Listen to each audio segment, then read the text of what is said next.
O mundo é um campo vasto para que pratiquemos atos de bondade, visto que, por causa das consequências do pecado, o mundo é um lugar corrompido e propício a injustiças e maldades por parte do ser humano.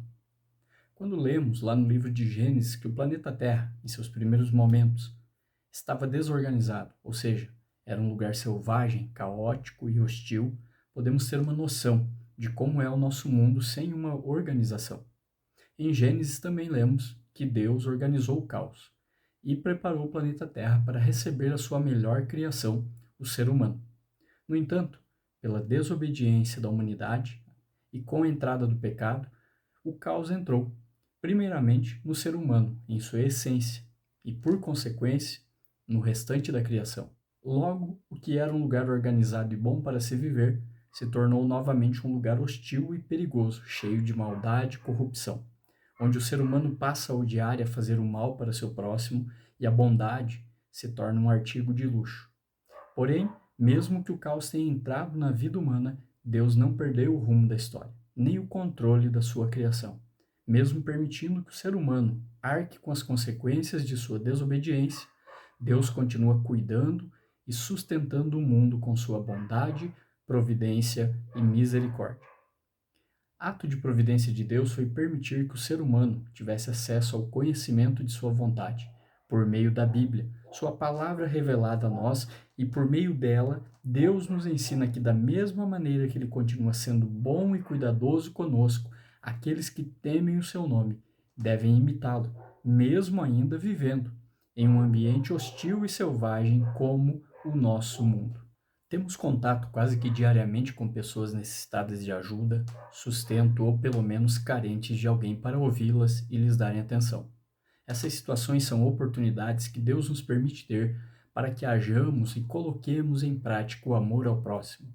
Deus muitas vezes permitirá que situações desagradáveis e desconfortáveis ocorram em nossa história para que tenhamos a oportunidade de viver e experimentar aquilo que Ele mesmo praticou quando esteve entre nós, na pessoa de Jesus, ou seja, Ele se despiu da sua glória e habitou entre nós, veio até este lugar hostil para nos deixar o maior modelo de como Ele quer que vivamos nesse mundo.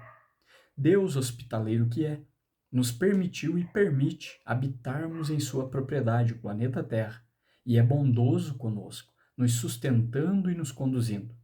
E é dessa maneira que Ele quer que nós vivamos, como igreja em ação, sendo hospitaleiros e bondosos com nossos irmãos e irmãs na fé e, por extensão, aos demais seres humanos. Leia comigo dois textos que se encontram no Novo Testamento. O primeiro deles é a primeira carta de Pedro, capítulo 4, versículo 9. 1 Pedro, capítulo 4, versículo 9, o texto diz: Sejam mutuamente hospitaleiros sem reclamação. E o segundo texto é a carta de Paulo aos Efésios, capítulo 4, versículo 32. Efésios, capítulo 4, versículo 32. Sejam bondosos e compassivos uns para com os outros, perdoando-se mutuamente, assim como Deus os perdoou em Cristo. Nos primeiros tempos da igreja, muitos cristãos viajavam de um lugar para o outro, levando o evangelho e ensinando as verdades da Bíblia, ou mesmo transportando ofertas de uma igreja para outra, como nós encontramos, por exemplo, lá no livro de Atos, capítulo 11, e também no capítulo 20. Além dos viajantes, haviam também os flagelados e os refugiados, as vítimas da perseguição, os órfãos e as viúvas. O Novo Testamento mostra que, dentro desse tipo de circunstância, o irmão era acolhido no lar de alguma família cristã e tratado como gente da própria casa. Embora as condições atuais sejam um pouco diferentes, existem hotéis, restaurantes e serviços públicos de assistência social, os irmãos ainda precisam oferecer hospitalidade uns aos outros. Missionários, evangelistas e outros irmãos muitas vezes têm de viajar sob condições precárias, terremotos, incêndios e enchentes ainda deixam alguns irmãos nossos em Cristo com falta de abrigo e alimentos muitas vezes pelo mundo. O pequeno grupo de que fazemos parte, a nossa igreja local, precisa reunir-se em nossa casa. Tanto hoje como há 2000 anos, o Senhor quer que sejamos mutuamente hospitaleiros. O fim de todas as coisas está próximo, portanto, sejam criteriosos e estejam alertas. Dediquem-se à oração, sobretudo, amem-se sinceramente uns aos outros, porque o amor perdoa muitíssimos pecados. Sejam mutuamente hospitaleiros sem reclamação. Novamente o texto de 1 Pedro nos ensina que somos mutuamente hospitaleiros quando nós abrimos os nossos lares aos irmãos, especialmente aos que forem necessitados ou forasteiros, e cuidarmos das suas necessidades como se fossem as nossas próprias necessidades. A partir do momento da conversão, o carcereiro de Filipos, lá em Atos capítulo 16, mostrou-se hospitaleiro para com Paulo e Silas. Diz o texto que naquela mesma hora da noite o carcereiro lavou as feridas deles, em seguida ele e todos os seus foram batizados. Então os levou para sua casa, serviu-lhes uma refeição e com todos os de sua casa alegrou-se muito por haver crido em Deus. Antes daquela noite do terremoto no cárcere, outra pessoa de Filipos já se mostrara hospitaleira a partir da sua conversão. Diz o texto de Atos capítulo 16, versículos 14 e 15. Uma das que ouviam era uma mulher temente a Deus chamada Lídia, vendedora de tecido de púrpura da cidade de Tiatira. O Senhor abriu seu coração para atender a mensagem de Paulo. Tendo sido batizada, bem como os de sua casa, ela nos convidou, dizendo: se os senhores me consideram uma crente no Senhor, venham ficar em minha casa. E nos convenceu. Como, então, esse mandamento da hospitalidade se aplica a nós, de forma muito prática, no nosso dia a dia? Os bens materiais que temos, por exemplo, nós os recebemos da graciosa mão do Senhor.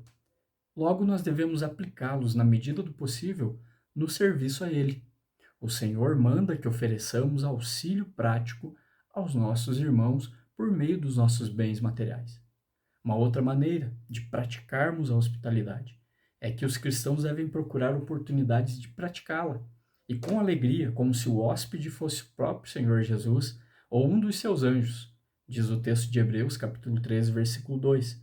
Não se esqueçam da hospitalidade. Foi praticando-a que, sem o saber, alguns acolheram anjos. Interessante, né? Esse texto de Hebreus. Outra forma é que, ao hospedar o seu irmão, o cristão deve oferecer o melhor que tem no verdadeiro espírito fraternal. Por exemplo, se você estivesse preparando uma cama para Jesus dormir na sua casa, quais lençóis você iria usar? O mandamento é para todos os cristãos, não unicamente para os abastados. Quem dá o mandamento, que é Deus, sabe das nossas limitações e poderá suprir todas as nossas necessidades, de acordo com as suas gloriosas riquezas em Cristo Jesus, como nos diz Paulo lá em Filipenses capítulo 4. Assim foi no caso daqueles irmãos de Filipos, Tessalônica e Bereia, quando Paulo estava levantando uma oferta de assistência aos necessitados de Jerusalém. Diz o texto de 2 Coríntios capítulo 8, no meio da mais severa tribulação, a grande alegria e a extrema pobreza deles transbordaram em rica generosidade, pois dou testemunho de que eles deram tudo quanto podiam e até além do que podiam. Negar a hospitalidade a um irmão seria uma atitude diabólica, como afirma o nosso Rei Jesus. Pois eu tive fome e vocês não me deram de comer, tive sede e não me deram para beber. Fui estrangeiro e vocês não me acolheram, necessitei de roupas e vocês não me vestiram, estive enfermo e preso e vocês não me visitaram. O que vocês deixaram de fazer a alguns destes mais pequeninos, também a mim deixaram de fazê-lo. Isso Jesus falou lá em Mateus capítulo 25. A hospitalidade é um ministério importante dentro da igreja. Multiplica as oportunidades dos irmãos se conhecerem e expressarem a comunhão de Cristo. Por exemplo, abrindo o lar para o rodízio das reuniões de pequenos grupos, uma reunião de oração, estudo bíblico, ajuda irmãos a cumprir as suas tarefas, mesmo quando estejam viajando ou flagelados. Como resultado, a igreja é edificada. E o mundo tem muito mais razão de crer que Cristo é o verdadeiro Filho de Deus e que o seu Evangelho, além de verdadeiro, também opera maravilhosas transformações na vida daqueles que têm Jesus como seu Senhor e Salvador. O texto de Efésios que nós lemos, capítulo 4, 32, nos ensina um outro princípio, o da bondade. Então nós poderíamos juntar aqui pensando que a nossa hospitalidade ela tem que ser feita com bondade, uma bondosa hospitalidade. Sejam benignos uns para com os outros, ou sejam bons uns com os outros. Essa é a recomendação bíblica. Sermos bondosos uns para com os outros é o mesmo que expressar amor e boa vontade aos irmãos por meio de atos de generosidade e consideração, dentro de qualquer tipo de circunstância, sem pensar em recompensa. Vejamos dois exemplos bíblicos positivos quanto a isso. Lá em Gênesis capítulo 24, versículos 17 e 19, diz: O servo apressou-se ao encontro dela e disse: Por favor, dê-me um pouco de água do seu cântaro. Beba, meu senhor, disse ela, e tirou rapidamente dos ombros o cântaro e o serviu. Depois que lhe deu de beber, disse: Tirarei água também para os seus camelos até saciá-los. O contexto aqui é o encontro do servo de Abraão com Rebeca, quando o servo foi procurar a futura esposa de Isaac. No Novo Testamento, lá em Atos capítulo 9, nós encontramos um outro exemplo da bondade. Em Jope, havia uma discípula chamada Tabita, que em grego é Dorcas, que se dedicava a praticar boas obras e dar esmolas.